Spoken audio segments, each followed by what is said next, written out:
Hello and welcome to episode 9. This is the Team One Take podcast. My name is Holland. With me is Kindofu, and of course, we have a special guest. It's going to be rookie Cass, straight out of the IKL. First off, how you doing? Secondly, how about you introduce yourself to the world out there? Hello everyone, I'm Ricky. I'm from Indonesia, and right now I'm one of the casters for IKL, and I'm one of the new ones actually, and I came from the campus caster hunt from Indonesia. Hello. All right. So first, okay, you went into the campus thing, but what were you doing prior to that? Like, obviously, you had some sort of experience in sort of like public speaking or some. Like, walk me through some of that.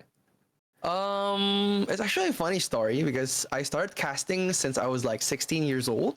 So that's a pretty young age. So funny thing, I started because my school had an event for MLBB and they wanted a caster, right? They wanted me to be one of the casters and I auditioned for it. And funny thing, I went through, and then one of the CEOs who actually had the event organizers company actually looked at my performance and he said, "Yeah, I like this one." And then he picked me out to be as one of their talents at 16 years old, which is pretty young. And I was pretty bad, to be honest, starting at that age. Like, I don't know how to say the technical terms or how to cast, for example. So I've missed a lot of things at that age, but yeah, I've grown now, as you can see. Yeah, you're literally a legend to king, right? I think at the end of the day, which is the biggest thing. And don't mind me asking, but how old are you? Am I allowed to ask? Yeah, I'm 20. I'm 20 years old right now. Okay. You're still a baby. You're still a baby. Yeah, 4 years is not that long. Yeah. Okay, that is awesome. But I mean, it's so nice to hear you as well. I mean, I really wanted you on. I love your cast. I think that you bring a lot of energy, which is of course amazing to that one. I mean, there's a lot of other good casters at the IKL, but I feel like you guys have a really good synergy and like you guys just have a lot of fun with it, right? Yeah, because I want to make everyone who watches IKL have fun too. Because I want to tell that HOK is actually a fun game. It's actually really exciting with a lot of details that you need to look for. So yeah, so Okay. I try to make it as exciting as possible. I want to ask, okay, so your journey as a shoutcaster, what are the difficulties that you actually have made past as you have been on a 4-year journey? So I'm sure you've learned a lot of skills through shoutcasting as well. For me, one of the most difficult thing to come into IKL is probably the way in, because I came from a caster hunt, from the campus caster hunt. One of the hardest things that I'm going through on that phase is probably capturing enough knowledge and enough casting time for my portfolio for Tencent to actually like trust me to become a caster, because my first season in IKL was not actually the best, because if you roll back and see, I've like probably 2 times, I've appeared 2 times already on the IKL spring season. So that's pretty much quite a small schedule comparing to other casters. But yeah, I tried to make something out of my appearance for that 2 times, and luckily Tencent trusted me enough to cast for the playoffs at Taman Anggrek, which is really amazing. It was my first time casting in such a stage, an offline stage, and with an audience. So like it had my boots shaking. I was like freaking out so crazy, because my first offline stage was in the playoffs in Taman Anggrek, which is a really big place to start off as a rookie. So yeah, I was pretty nervous at the start, as you may recall, or as you viewers may recall. I've actually spewed out a lot of mistakes when I was casting the first time, because I was really nervous. So, I mean, I think that gets the best of us, right? We all get a little nervous at times, but like going from spring to now, like what have you done to make yourself a better caster? Probably have fun. Like I was worried about a lot of things coming to the official table as a new caster, but looking back, I should have had more fun casting, because I was looking too hard to be giving a lot of like detailed informations. I want to look smart as my appearance as the first time, but like going through it as of right now, having fun is one of the best things that happened to me, because when I'm having fun, the viewers are having fun, and they could see the real me, and yeah, they enjoyed it as well, because right now they actually like rookie now than rookie in the spring season. So I'm having pretty much the best time having fun while working as a caster. Okay, I think. So- Wait. There's one thing that has happened as of late, right, in the comment section of all the broadcasts, and that is people commenting on the casters as in-game players, right? So let's give you a shield for yourself, right? Can you introduce the highest amount of stars you've ever earned in a season, and what role do you play, and what hero do you like? I'm actually trying to play jungle right now, but my original role is a farm lane, and my highest stars as of right now is probably like 90. Epic 90 stars. So yeah, I struggled a lot because there's a lot of things that I have to do. I have to balance college and actually pushing rank while live streaming. So I didn't have a lot of time like last season, but I hope like this season I could reach legend, which is not looking good at the start right now. It's rough for all of us. I hear you. It's not been great for me rough. either. But okay, so back to the casting thing though. In terms of having fun on the desk, in terms of the IKL, it's a lot about synergy of who you're with. Some people, dare I say, it's kind of tough to have fun with. But if you're talking about the IKL one, I mean, we know the stable of casters there. We've even had them on the show itself. But who do you have the most fun with? For me, I love Fiscaloid because he's such a great guy, and nothing personal with Momorally Hun, but coming or looking back at my journey, I've casted a lot of like tier 2 and tier 3 tournaments with him. Like, so basically me and Fisca started together as a tier 2 and tier 3 casters, and we went into IKL at the same time, at the same season too. So we're pretty much new to the HOK official table and all of that stuff. So yeah, I've talked a lot with Visca, and even the viewers also have a peculiar name for us, which is like the dangerous duo. because me and Visca likes to go to like the unexplored explanations. So they love it so much. So yeah, we even have a term for our partnering. Oh no, that's super good. When people know you guys as a duo, and then that's like the biggest thing, right? Because it's a huge honor, and then it becomes like a bit of a brand for you guys. But the other piece of this, other than next year, because you've been casting for a year now, you've been on the alliance of a rookie. Are you going to be sophomore next year? Any sort of ideas in that regard? For me, I think as of right now, I'm not gonna change it anytime soon because I'm trying to grow my brand as well. And looking at the caster lineups for like the other regions too, I'm still the youngest, so I will forever be the rookie here. Like if I'm in one table with maybe Kin or Momo or Lihan, I would still be the youngest. So in a sense, I would still be the rookie in front of the seniors. How do you come across rookie as a name? Like why would you put rookie cast as your tagline or your IGN? That's actually a very good question. So the first time I actually adopted rookie as a name is from the time I was trying to become a pro player. So I was very competitive in PUBG Mobile, if you know. I've actually went in a lot of tournaments, but the thing with rookie is because people underestimate a rookie. So they won't think twice if they see a rookie, someone new, someone who is gullible. But I want to prove that even though people see me as a rookie, I could still prove them wrong, and I could still go beyond their expectations, which I'm always trying to do right now. That's cool. I had the same idea. That's why I chose Hauler, which is like a dumpster, like a dump truck, because like there's very little expectations for me. So same idea. Like I want to set that bar low, right? At the end of the day. Yeah. Yeah. All right. So now that said, it's great to hear the experience with you in casting, and let's jump into the IKL at this stage. I've got a little bit of a screenshot in the sense of this is where the teams are, and of course the playoff standings. And I think for myself, the biggest one was seeing the RRQ versus Dominator just in the groups, the regular season. That was, dare I say, a typical Dominator esports game, right, Rookie? Yeah. Right now, Dominator is not performing as they used to. Maybe because of the lineup change, or maybe the coaching staff changing. But Oh, I have a okay. lot of respect for the Dominator players, to be honest, because they have come through a lot, coming from the second place at the KIC, and they've performed really well. And looking back at last season, Kagendra didn't perform really well either. They've had a lot of bumps through their path.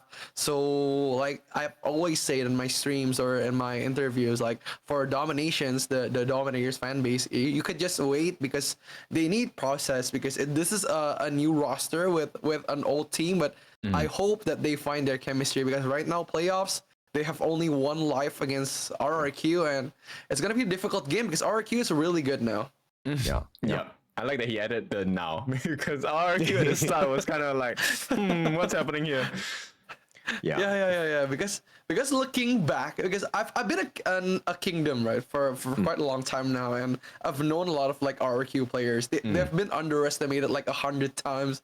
Like even in spring season, no one expected them to like beat Talon or even make it to the big four. But I've been putting my expectations to RQ, so I'm pretty proud of them coming in right now. Like being number 2 isn't always bad, and right now they have their chance to prove it. So I hope that RRQ could prove their haters, their fans, that they could belong in the playoffs. And so going in, I mean, one thing we couldn't do is obviously get the before the season even started, some sort of predictions. But now that we're kind of in the playoffs and you have a bit of an idea, you've seen a lot of these games, but who do you think is still like the favorites? Like, give me a top 3 from IKL that you expect coming into the playoffs here. Honestly, top 3 is still, for me, it's still Kagendra, Bigetron, and probably either Dominator or Fasaka, because Fasaka is coming really strong off the group stage. And looking back at the players, they have really solid players, and their gameplay is super clean. If you look at the replay and how they play in the group stages, they've played a really perfect game. Like most of the gameplays that they play is perfect. It's borderline perfect. So I have a really big expectation for Fasaka, and some of the fans or even the viewers have said that Fasaka may even win the IKL fall season, and I will not be surprised if they even lifts the trophy because of how they perform like in the last few matches. Even against Bigatron?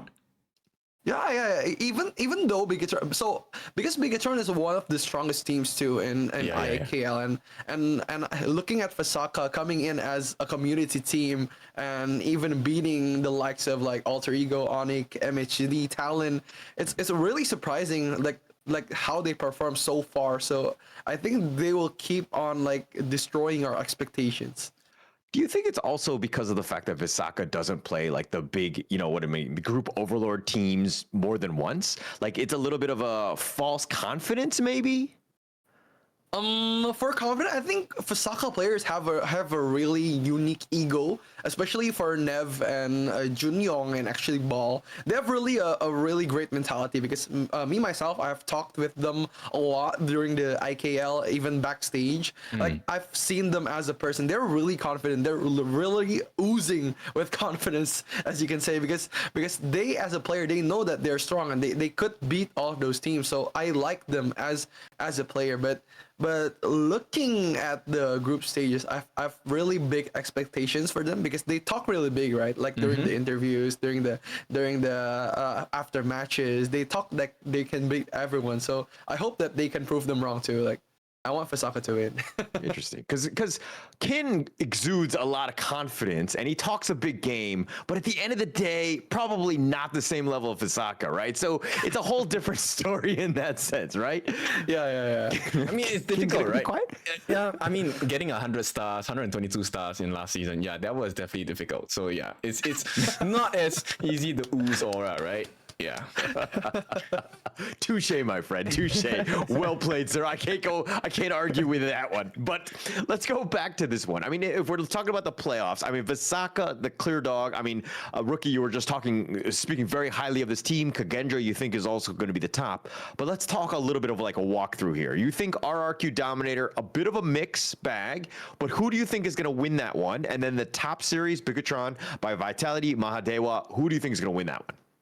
For Biggestron and Mahadewa is actually pretty clear for me because right now Mahadewa hasn't been performing like they used to with a lot of like the roster changes, such as like Nuwak being switched up to Mons, and like they as a team I think is not perfect yet. Not as perfect as Biggestron because even though Ormson is quite a new addition to Biggestron by Vitality, but they have played pretty well as a team.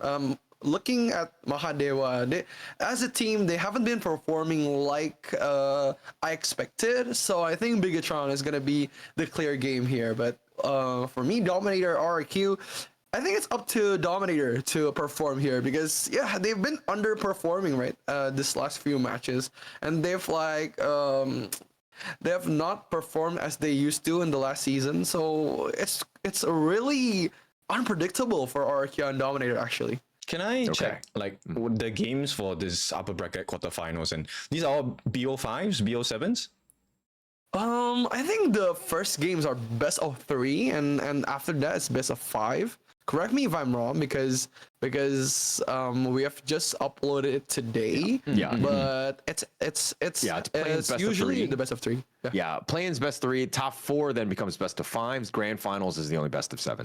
So I'm curious about this, like your thoughts, Rookie. So we know that, you know, as the game goes longer, like BO5s, BO7s, then your hero pool really gets to start getting tested, right? So your 3 picks, just now it was Kagendra, Bigatron, and either Visakha or Dominator, right? These 3 teams, who has the biggest hero pool? Oh, it's gonna be Kagendra. Like no chance. Kagendra is one of the teams with the biggest hero pools. Senko has like the variety of heroes. He can play Yang Ziya really well. He could play a lot of like utility mid laners. Even looking at Ehans, he have a really huge hero pool. The Guan Yu and the Dharma, even all of like almost the Mayin could compete with Xinglin. Sorry to say, but yeah, I think it's Kagendra or Biggestron. They have the biggest pool because Ormson too. He's one of the top Asia's Swansha. So he said that he was going to give out the Swansha Roam eventually. So we're gonna see. Swansha Roam? Goodness me. Yeah, Okay. because last time I interviewed Ormson, right? Like what are the secret picks that are gonna pick out in the tournament? He said Swansha Roam with confidence. Interesting. Okay, it's just going to be interesting with that one. But sometimes it's not about the size; it's about the motion of the ocean, or in this case, the little bit of momentum as you're going into these playoffs, right? Because it seems like Kagendra usually gets the best of teams in the playoffs, right? They tend to be the number 1 team, usually at the IKL, but come international, they don't really do so well. So, Rookie, what is it about Kagendra that makes them like the IKL destroyers, but not really able to overcome on the international stage? For me, looking at Kagendra, because I know the players really well, they have a really good mentality, especially in the offline stages. Like looking back at the spring finals, Ehans, after winning against Dominator, he went straight up to the Dominator team and does this, which is crazy. Like his mentality is amazing, and as a team with Senko leading Kagendra, I think their mentality is just over the charts. But at the international stages, I think they're just unlucky, to be honest, because last time they met like Twisted was one of the strongest teams, and looking at their group, it was pretty miserable for them. So I've not blamed them for like the international performance, because Kagendra is a strong team, but comparing them to like the likes of Nova, Twisted, it's gonna be hard because they have a lot of like better players. Sorry to say. Yeah. They were destroyed, but they have met BSC. Got taken out every single time. So I think it's fair to say it's unlucky because they really get the strongest out of the possible teams in any arrangement. Yeah. I agree because every time they have the drawings, I've always checked on Senko because he was the leader. I've DM'd him like a couple of times. Senko, how was your drawing? And he said like, damn, Bang Rookie, damn. It was so hopeless looking at the group drawing. Like even I was sad for him. Yeah, probably it's like the Chapet line. So, I mean, with IKL though, do you think that Kagendra are going to be the number one team? Kagendra. I've actually talked this through with Fiska and Momo. Kagendra is really stable as a team. Yeah. They have a really strong mentality for one, and they have really big hero pool. And as a team, they have with Reflect coming in the coaching staff too. They have been having such a good draft like for the past 5 to 6 games. So yeah, comparing them to probably Fasaka as the top one in the group of Tyrant, it's hard to imagine like Kagendra losing to Fasaka. So yeah, Kagendra is probably gonna be number one, or maybe Bigatron is gonna pop off again because again in a best of 3, Bigatron has a really strong hero pool, but best of 5, best of 7, we don't know what will happen to Bigatron or Kagendra. Interesting. And you still think? I mean, okay. Like, let's just go with the top 4, right? I think even Vasaka, which are kind of saying might be in that 4th position, but right now, I mean, being the top dogs in Group Tyrant, still there, right? You got to put a little bit of respect on that. It just seems like they've had an easier one because, again, it's been Group Tyrant, which is a little bit of a weaker group, but you still don't even think they, like, get into the top 3. Yeah, it's gonna be hard because looking at the Indonesian representative at KWC, it was Dominator, Bigatron, and Kagendra, right? And a lot of fans or viewers have said that the group Overlord was too broken in a sense because it was pretty sad looking at Talon and Revomoin, especially Revomoin coming in as a new team in the open series and facing each week. They have to face Talon, Dominator, BTR, and Kagendra. That's gonna be like a hell trip for Evermoin. So it's pretty sad looking at like they've not scared like the big 3 of IKL, but it's gonna be a good experience too for like the other teams because right now Mahadeva, which they haven't made the playoff last season, they actually made it to the playoffs. So we have big expectations for them. Okay. All right. Yep. Sorry, Ken, do you have a question? I have a question that is pertaining to. So we're done with IKL, right? We have our number 1 team from your predictions. We also have the potential power levels. But the next one is a very interesting one, which is Nations Clash, which is going to happen before everything goes down at KIC, right? So Alter Ego is the number 1 voted team from Indonesia. I feel like the fans from the other nations have voted for Alter Ego to give themselves the best chance for their own nation to win. I don't think that that's the case because as of right now, as the information that I know right now, not only Indonesia, Philippines, and Malaysia that can vote, like every other region such as like Brazil, China, they can actually vote. So it may be in a sense, it's maybe because of a lot of like players who don't know who to choose. They just choose Alter Ego as being the first teams. But I have really high hopes because I've actually talked a lot with Alter Ego players, especially in their last matches yesterday, and I've talked that what are your preparations for Nation Clash, and that they said that we're actually really scared for one, and they're really trying to prepare themselves because Alter Ego right now they didn't make it to the playoffs. They have a lot of time to prepare too for Nation Clash. So hopefully, Nation Clash Alter Ego is gonna be a different beast. I have a theory on these in-game voting things. I feel like if your team or your name just happens to be alphabetically, like, you know, like an A or B, you're gonna have a better chance because most players when they go in, they don't bother scrolling. And this is my excuse for not winning anything, but I think it's because of the fact that it's on top, like Alpha Gaming, Alter Ego, and Blacklist. I mean, for all 3 of those groups, I'm just saying it's a little suspect. That's all. Yeah. It may be one of the factors, but my guess on Blacklist is because Blacklist is such a big name in Philippines, so they actually know. Because looking at the voting, ACT is one of the the first teams, right? Like such as like Alpha Gaming and Alter Ego. So yeah, maybe it's one of the factors. But I think looking back at the voting too, RRQ has a lot of votes. Fasaka surprisingly has a lot of votes too. So yeah, it maybe somehow works like that, but I think Indonesians or even Malaysians and Philippines, they have actually voted for their favorite team too. Yeah, Okay, yeah. I want to ask something. So this one is just based off your POV, right? Coming in from the ID region. If you can beat one of the other regions, let's not be greedy. You just beat one, right? MKL or PKL, which region would you like to beat? I want to beat PKL because I'm jealous with them. I'm jealous they have an offline stage and we don't. Okay.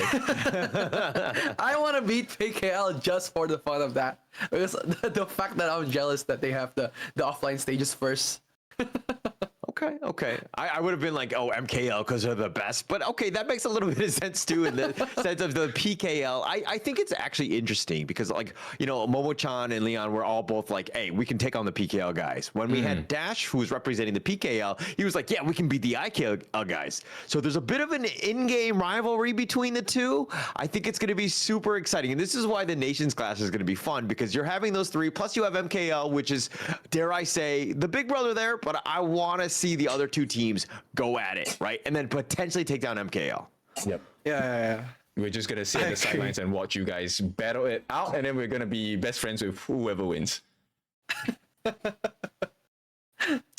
Hopefully. It's going to be exciting. But all right, so if we're going to go in though, do you think that the MKL, IKL, PKL, what is the order in terms of teams? First of all, no offense to all three leagues, MKL, PKL. It's only between us. IKL. Nobody's We love hearing you us. guys. I love the entertainment factors of PKL. I love the competitiveness of MKL. But right now, to be realistic, MKL is still on top because they have a lot of great players. I am pretty confident to put IKL on number 2 and PKL on number 3 because looking at the performance in KWC, I think Indonesians made it to like the playoffs. The playoffs. So I was pretty confident for IKL. Even BTR, I think BTR could beat Boom or maybe Blacklist. Yeah. Cool. Yeah. I want to see that. Actually, I happen want to too. see that. Yeah, Same. That's like the biggest thing, right? Because it's like sometimes they get like you were talking about how Kagendra had a bit of a rough run in the sense that they got with Twisted Minds and it was just kind of rough, right? But if they're able to go up against the PKL ones, dare I say, they would have been able to oust Nongshim Red Force as the PKL destroyers and might have done a much better job, right? Because people thought, oh, Nongshim, they looked so good because they beat all the PKL teams. But I mean, if an IKL team was there instead, it might have been a very different story, right? Yeah, I hope that it would be a different story, like because I don't know, maybe because of Kagendra's performance in the international stage, like seeing Kagendra, especially like how they perform in the international stage, mentality has a lot of influence huge on their factor, right? performance too. Yeah, because performing in the international stage as coming as the visitor is actually a challenge too because last time I think BTR and Kagendra played too in Manila and in Philippines.